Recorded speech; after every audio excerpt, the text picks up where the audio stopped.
دیکھیں، کارٹون دکھانے کے اندر جو ہے نا وہ کئی طرح کی قباحتیں ہیں، کئی طرح کی ایسی چیزیں ہیں کہ جس سے بچوں کو نقصان پہنچے گا، دینی اعتبار سے بھی اور دنیاوی اعتبار سے بھی۔ دینی اعتبار سے نقصان اس طور پر پہنچے گا کہ ان کا جو ذہن ہوتا ہے بچوں کا، وہ کچا ذہن ہوتا ہے۔ اب آپ لامحالہ جب کارٹون دیکھ رہا ہوتا ہے بچہ تو اس کے اندر میوزک بھی ہوتا ہے، عموماً اس کے اندر جو ہے وہ نازیبا تصاویر بھی آ رہی ہوتی ہیں، یعنی کہ بالکل جو ہے وہ عجیب لباس کے اندر جو ہے وہ تصاویر سامنے آ رہی ہوتی ہیں، اور اسی طرح جو ہے وہ بعض اوقات اس کے اندر اگر لڑائی جھگڑے والے کارٹون ہو تو اس کے اندر کوئی وہ پرتشدد چیزیں دیکھ رہا ہے، تو وہ ساری چیزیں بچے کے ذہن میں فیڈ ہوتی ہیں۔ تو یہ صرف شرعاً تو منع ہو گئی ہوگا، لیکن آج کل تو اس پر جو ہے وہ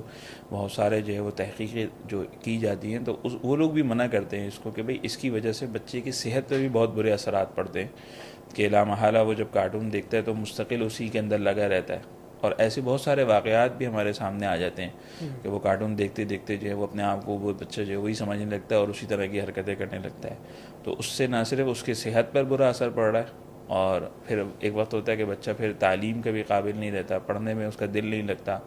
مکمل ہمہ وقت وہ اسی کے اندر توجہ لگی رہتی ہے اس کی، تو اس کی دنیا کا بھی نقصان ہو رہا ہے، اور پھر میوزک وغیرہ سن رہا ہے تو اس کی وجہ سے اس کے دین کا بھی نقصان ہو رہا ہے۔ تو ایسی چیز جس میں اتنے سارے نقصانات، اس کی گنجائش کہاں ہوگی؟